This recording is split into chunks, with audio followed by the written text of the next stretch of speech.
Hey, this is Mike Matthews with MuscleForLife.com. Thanks for checking out the podcast. In this episode, I am going to do the third part of the reader Q&A. People have been liking it, been getting good feedback, and getting more and more good questions. So I figured I'll just, do another one. Maybe the next time, I'm going to have a guest on the next show, and then after that, maybe I'll, do a more kind of in-depth discussion of something in particular, and then come back to the Q&A. I'll probably just keep the Q&A thing going though in general because it's cool, it's fun. I like to get like other people asking me, tell me what they want to hear. If you want to go vote for what you think what you can do is I'm using a Google moderator, so you can submit questions and then vote up or vote down questions that have been submitted. So that way I can just go through and, Google's algorithms just tell me what are the most popular questions, and I can just answer those and keep it going. So I'm going to include a link to the moderator. It's actually hosted on Muscle for Life, but it's a moderator page embedded in a page on MFL. So I'm going to put that in the link down below. If you're watching this on YouTube and so forth, you'll see it. If you're listening, obviously you won't see it, but you can find it at muscleforlife.com/ask-mike-anything. And that's where you can submit questions, vote on questions, and so forth. All right, so let's get to the first question here. David from Spain asks, what are the advantages and disadvantages of Martin Berkhan's RPT, reverse pyramid training, lifting method as opposed to your own method, flat 4 to 6 reps per set? It's a good question.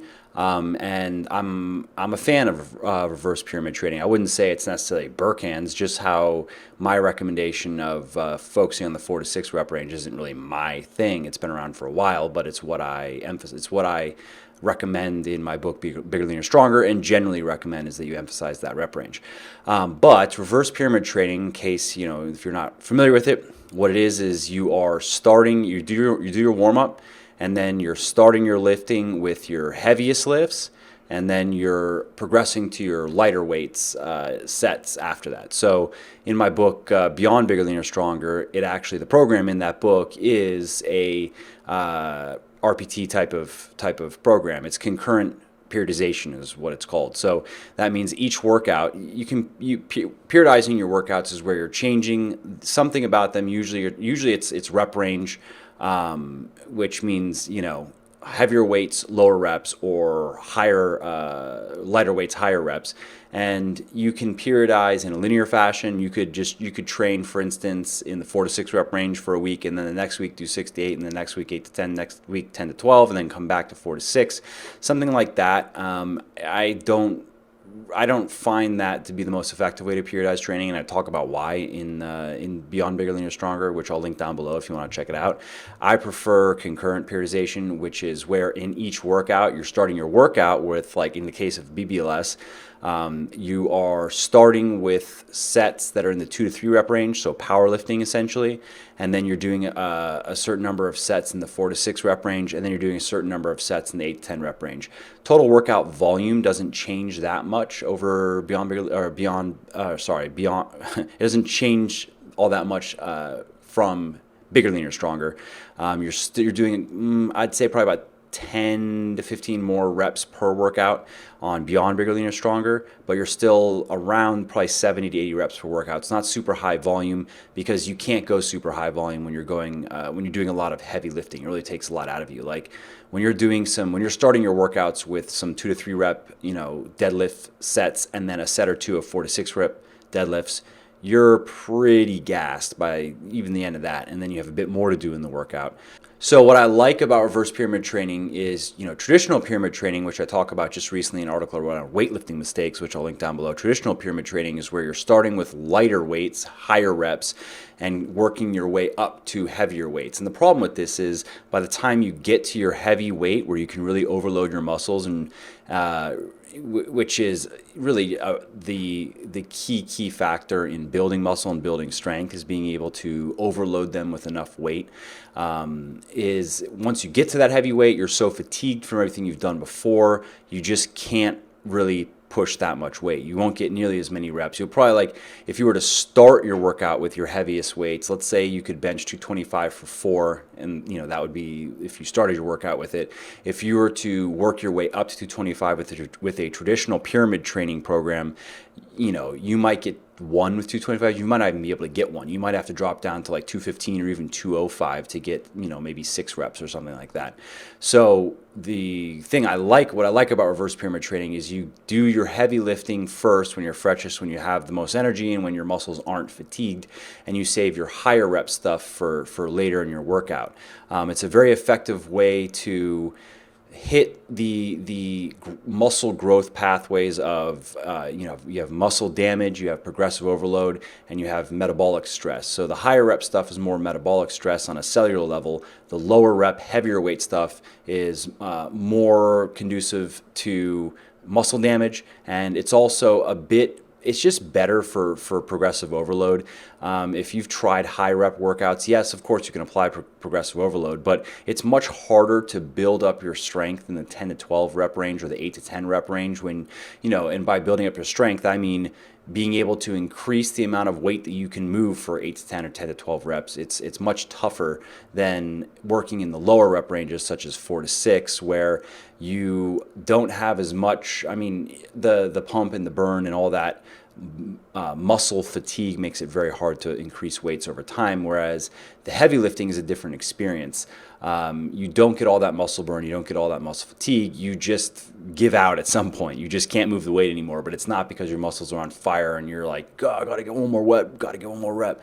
I used to do that kind of training. I used to do that for years and years and years, and yes, you can make gains on it, but I plateaued, and for probably like 2 or 3 years, just didn't really add much in the way of muscle and strength until I actually changed what I was doing and started emphasizing the heavy lifting. Now, a caveat with the RPT style of training is I don't recommend it for beginners. And the reason why is if you're going to be doing it effectively, it's going to involve some very heavy weightlifting, like what I recommend in Beyond Bigger, Leaner, Stronger, essentially powerlifting, and it's going to involve doing that very, very heavy lifting with big compound movements like deadlift, squat, bench, and military press. And as a newbie, those exercises are not the exercises you want to be loading up a ton of weight, especially when you don't have a lot of strength in the beginning. I much prefer to see people start with a bigger, leaner, stronger approach, which would be the 4 to 6 rep range. Some people even like to start in the 8 to 10 rep range for the first 4 to 6 weeks, just to kind of get comfortable with everything and build a little bit of initial strength. I wouldn't say it's entirely necessary. It's kind of like on a person-by-person basis. But what I've seen works very, very well now that I've worked with a lot of people and been around for a couple years, and I've been in touch with thousands of people at this point, is if you're new, run BLS for probably about a year or so, a year and a half. You'll gain anywhere from 20 to 30 pounds if you do everything right, and that's muscle. Not, you're going to gain some fat along the way as well, and you can take care of that with proper bulking and cutting and so forth. But in your first year to year and a half of lifting, you should be able to gain somewhere between 20 and 30 pounds of muscle if you do everything right. Stick to your diet, train hard, don't miss workouts if you can't help it. So do that, and then you should have a good foundation of muscle and strength to move into an RPT style like Beyond Bigger, Leaner, Stronger, or like what Burkhan recommends, and be able to do well with it. And one of the other reasons why is so you have the heavy lifting and maintaining your form and being comfortable with pulling and squatting and pushing that much weight. But then you also have on the higher rep stuff, higher rep training. Some of the higher rep training is bad. I guess I kind of poo-poo it, but it's not horrible. It's in the beginning, it's really not effective compared to heavy lifting, because you can't, in the beginning, you're not strong enough to really move much weight. Let's say you're trying to work in the 8 to 10 rep range or 10 to 12 rep range. You're just not going to be pushing much or pulling or squatting much weight if you work in those rep ranges. But as you become a more experienced weightlifter and get stronger and stronger, you can actually start moving some decently heavy weights in the 8 to 10 rep range. So that's also why I recommend that save the lighter weights, save the higher rep stuff for when you're a bit more advanced. In the beginning, just focus on building strength and building through that muscle by focusing on the 4 to 6 or 5 to 7 rep range. And my Bigger Leaner Stronger is one way to do that.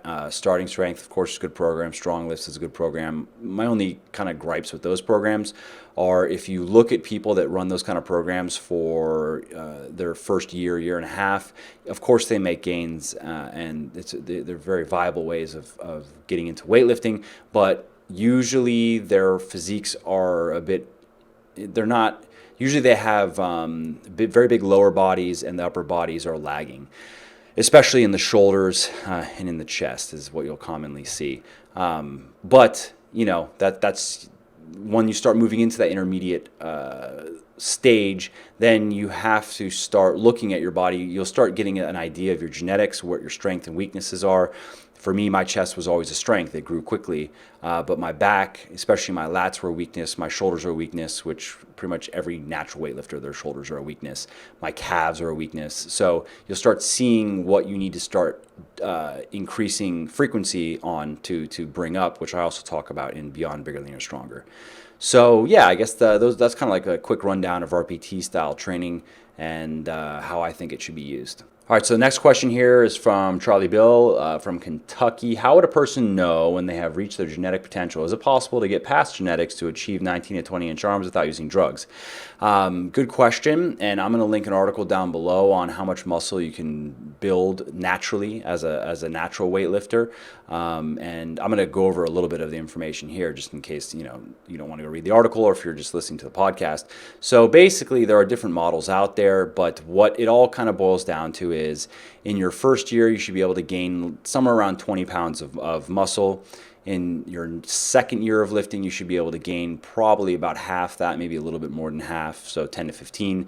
In your third year, about half that, 5 to 8 or so, and fourth year on is about half that. So let's just say 3 to 4 pounds of muscle. I would say max would be 5. So those are good baseline numbers, and that's also something to keep in mind when you're judging the effectiveness of programs. There are of course a lot of opinions out there on what the best way to train.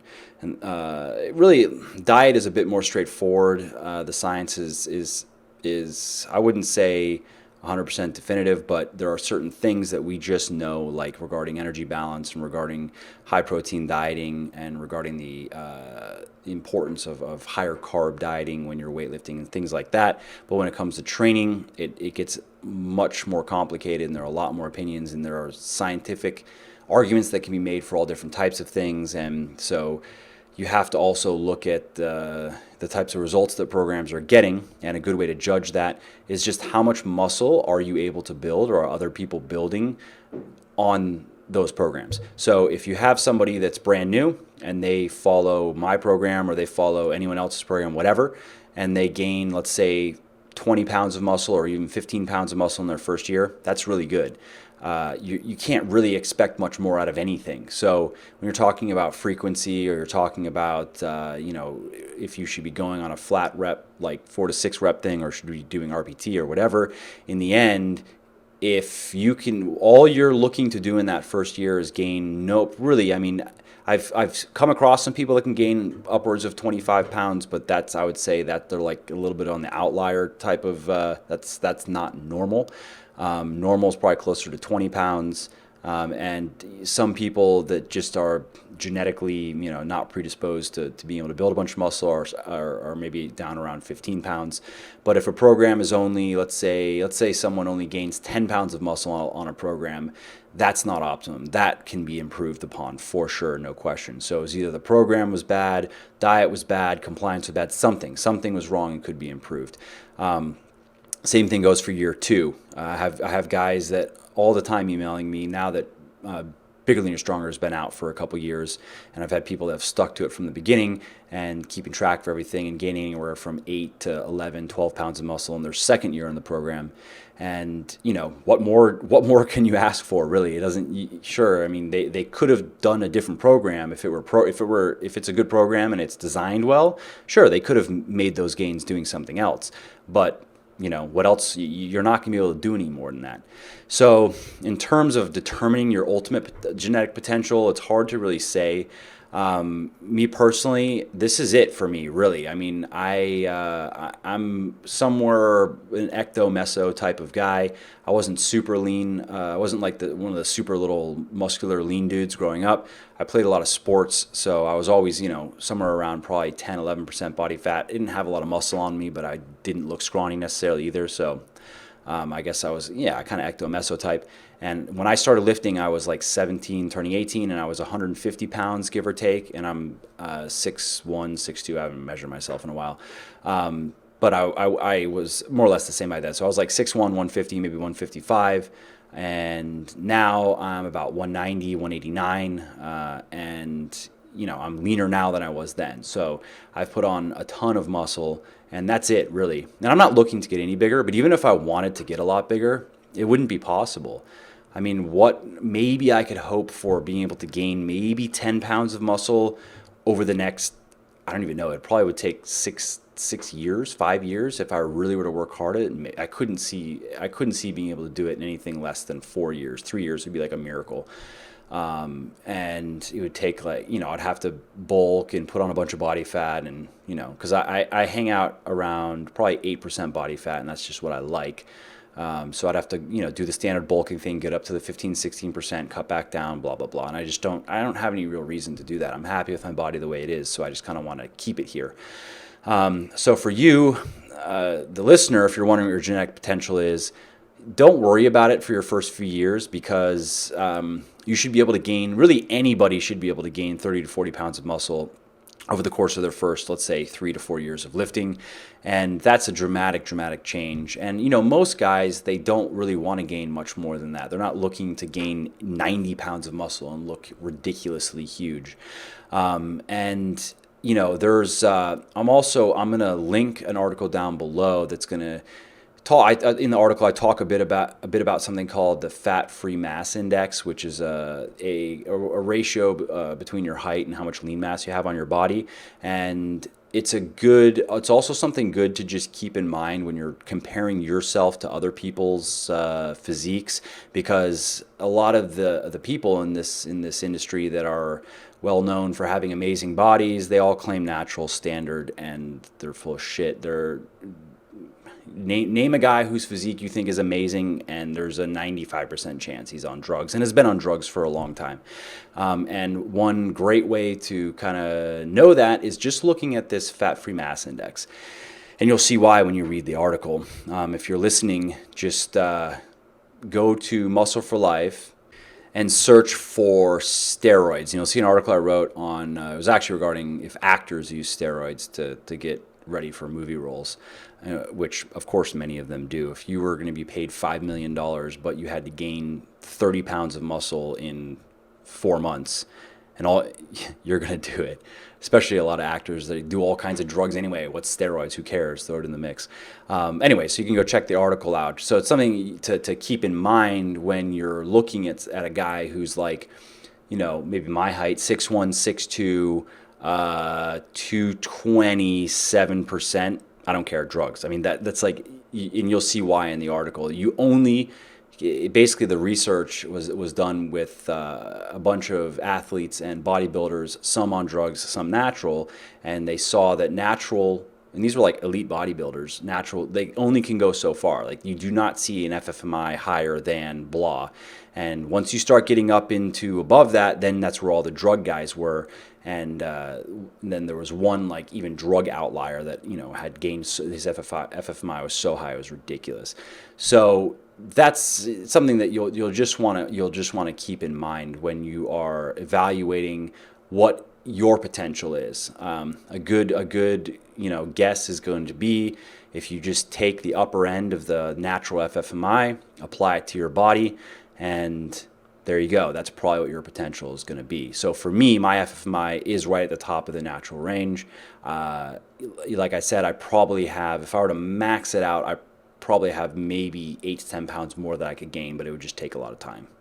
And regarding like arm size or body part size, it's hard to say because that's genetic. I mean, we can get a good idea of how much total muscle we can build, but how it's really going to,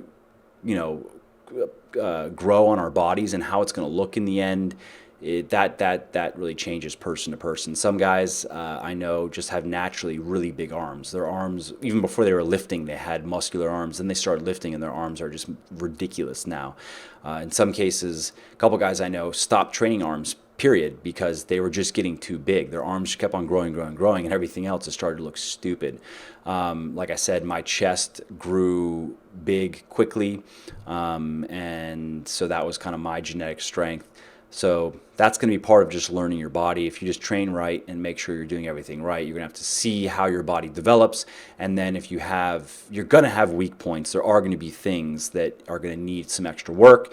And then you just target those with some extra work, which again, I talk about this in Beyond Bigger, Leaner, Stronger, and stay patient and, keep doing it all right. And over time, everything kind of, comes together, and then you have the type of physique that you want.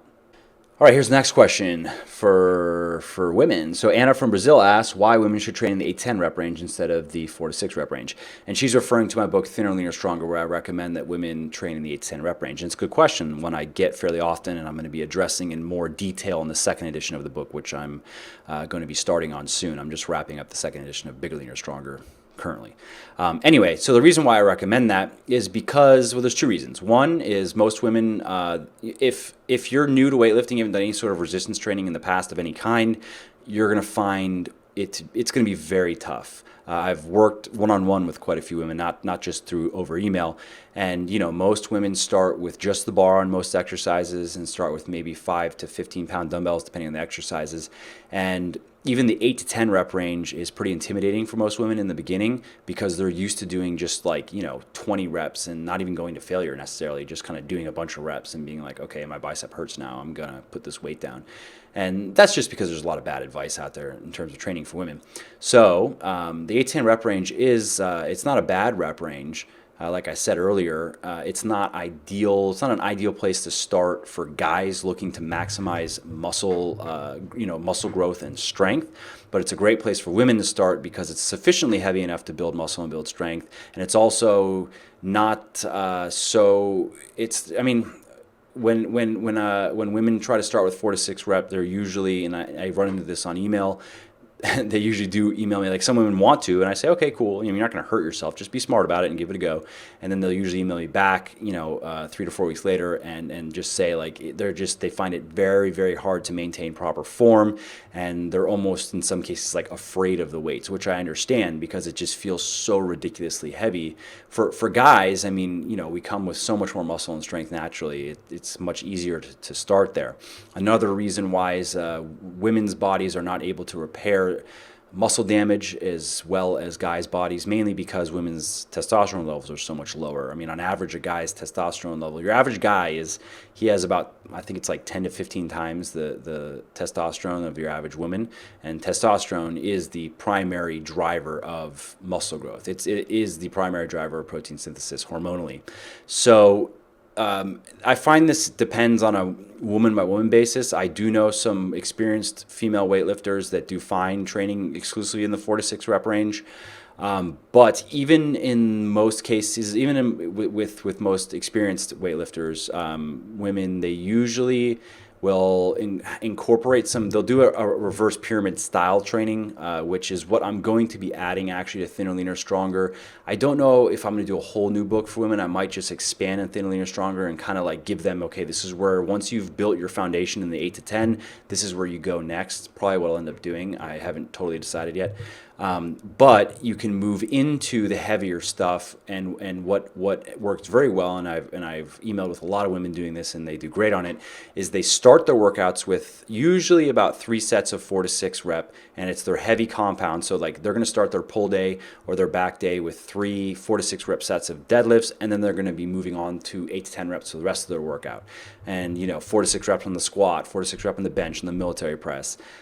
So they're getting the benefits of some of that heavier weightlifting without overdoing it, which eventually just causes overtraining, and then you just kind of go backwards. So those are the main reasons why I recommend that women start in the 8 to 10 rep range, and then, as I said, they can move into the heavier stuff, or including some heavier stuff. I would say I'd say probably give the 8 to 10 rep range a good 6 to 8 months or so before you add the 4 to 6 rep, and you'll make plenty of gains. You're going to gain a lot of strength. You're going to gain noticeable muscle working the 8 to 10 rep range, and then when you have that foundation, you can do very well by adding some 4 to 6 rep stuff.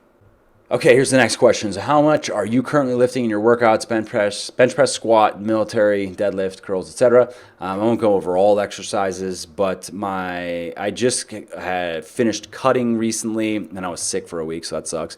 But I lost a little bit of strength when I was cutting because I think I stayed in a deficit a little bit too long, and also it was kind of hard to quantify how many calories I was burning because I was playing a lot of golf on the weekends, but I was on the range a lot hitting balls, which I don't know. I was looking online, and apparently, like an hour of that could be 1,000 calories burned. And I'd be out there for hours and hours. So that's impossible. So I don't even know how many calories I was burning ultimately on the weekends. If I'd be out on the range, like hitting balls pretty consistently for like 4 hours, how much energy is that? I don't know. I couldn't find a good answer. So I lost a bit of strength on my cut. Probably I was good for probably about 6 weeks or 5 weeks, and then I was progressively losing a rep here, losing a rep there, and then I just think I kept my calories too low. But anyways, before I was cutting, I was 295 for 2 or 3. I think I even have a video of that on Instagram or something.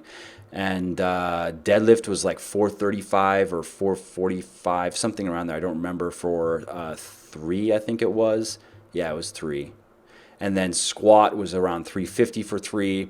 My squat is, I've been working on it a lot over the last few years. It's just, I didn't squat at all for like my first, or barely. I did like some Smith machine squats in my first 6 or 7 years of lifting. So my upper body was always much stronger, although my bench press is tough because I have long arms. Like, not only am I tall, but my arms, I think, are like abnormally long. So I have to move the damn weight so far to, a full range of motion, of course. I'm touching the bar to my chest.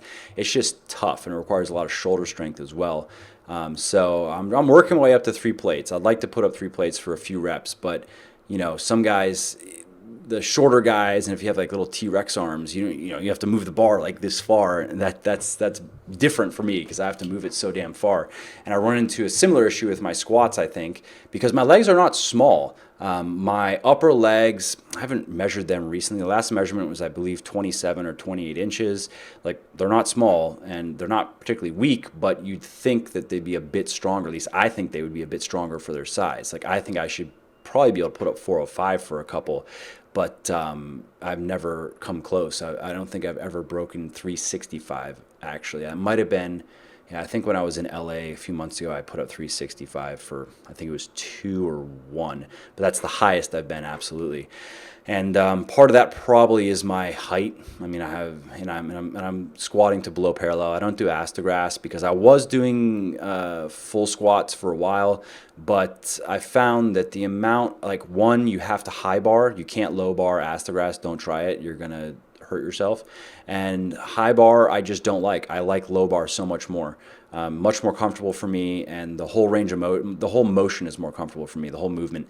So I get to about an inch below parallel, and then I'm up. So that's where that's at. Military press, I was 225 for 2 or 3, which I was pretty happy about. That's seated military press. I don't do standing because it's very tough on the core and on the lower back, and I do a lot of heavy squatting and deadlifting, so I don't really see a reason to do more core and lower back. When I train my shoulders, I prefer to just train my shoulders more than my entire body. So that's why I do seated military press, and so I was happy with that. I think that's pretty good lift.